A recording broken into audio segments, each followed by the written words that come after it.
Bismillah, Assalamualaikum warahmatullahi wabarakatuh.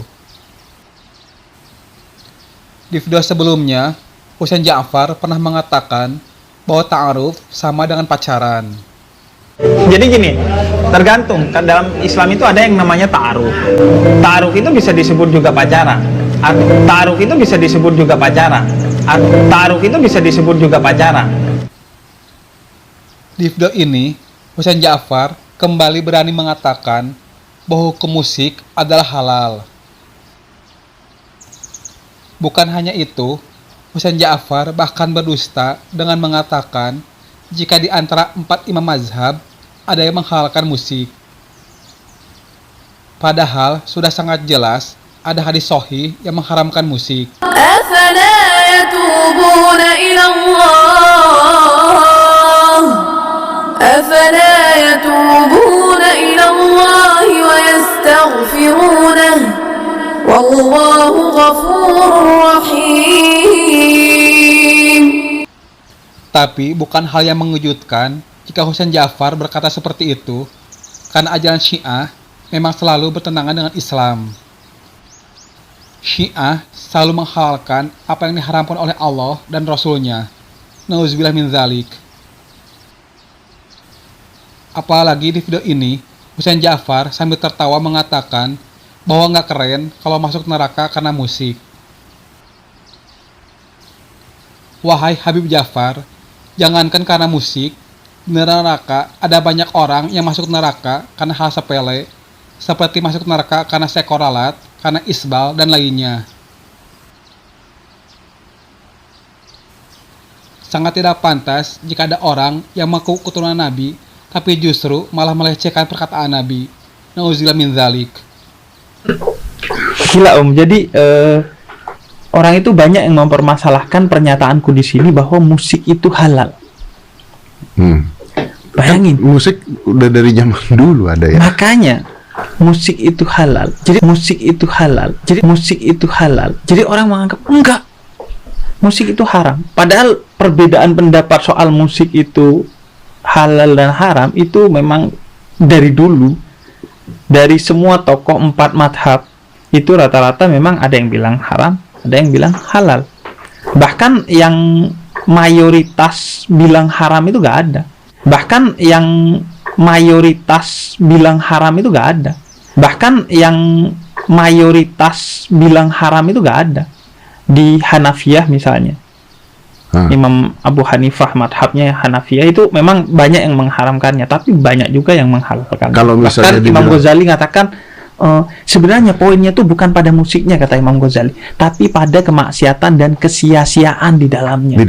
Di dalamnya. Kalau musik mah kan tergantung pemakaiannya. Ya, kalau misalnya semua dibilang haram, berarti Haji Roma Irama dari dulu. Iya, makanya kan gitu. Gue bayangin orang berdakwah pakai musik kemudian masuk neraka gitu. Kenapa? Karena musik kan nggak keren banget.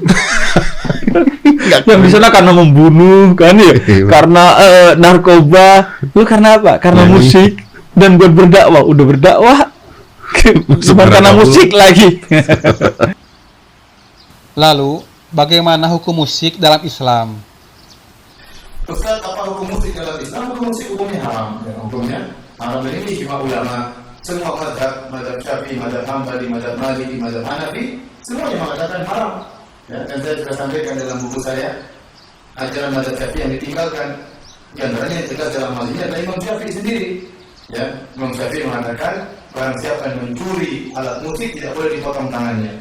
Kenapa? Karena mencuri alat musik sama seperti mencuri bir dan mencuri babi. Ya.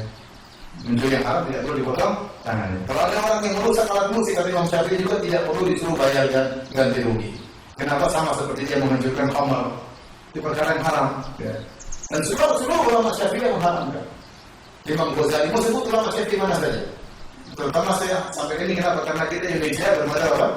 Syafi'i. Bahkan Ibnu Hajar Al-Haytami dalam kitabnya Al-Zawajir Al-Iktirafil Kabair menyatakan bahwasanya bermain musik, mendengar musik ini semua termasuk dosa besar. Ini yang menyatakan ulama besar di mazhab Syafi'i.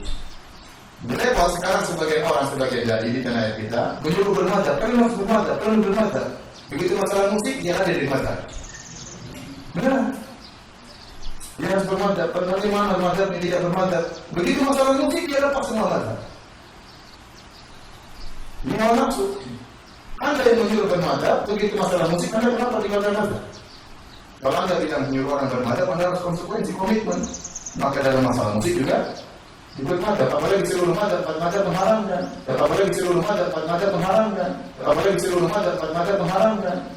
Ustaz ada khilaf, benar selain kalian membolehkan seperti Ibn Hazm, tapi Al-Andalusi dibantah oleh para ulama. Telah terjadi ijma sebelum dia mengatakan halal. Dia mengatakan halal karena dia mendhaifkan hadis dalam Sahih Bukhari. Dan ini menyelisih para ahli hadis, seluruh ahli hadis menyatakan hadisnya sahih.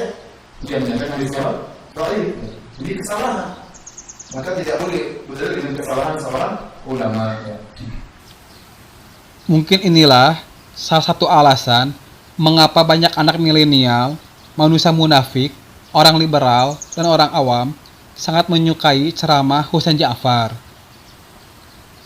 Karena ceramah Husain Ja'far seolah-olah sering membela para pelaku maksiat dan manusia munafik.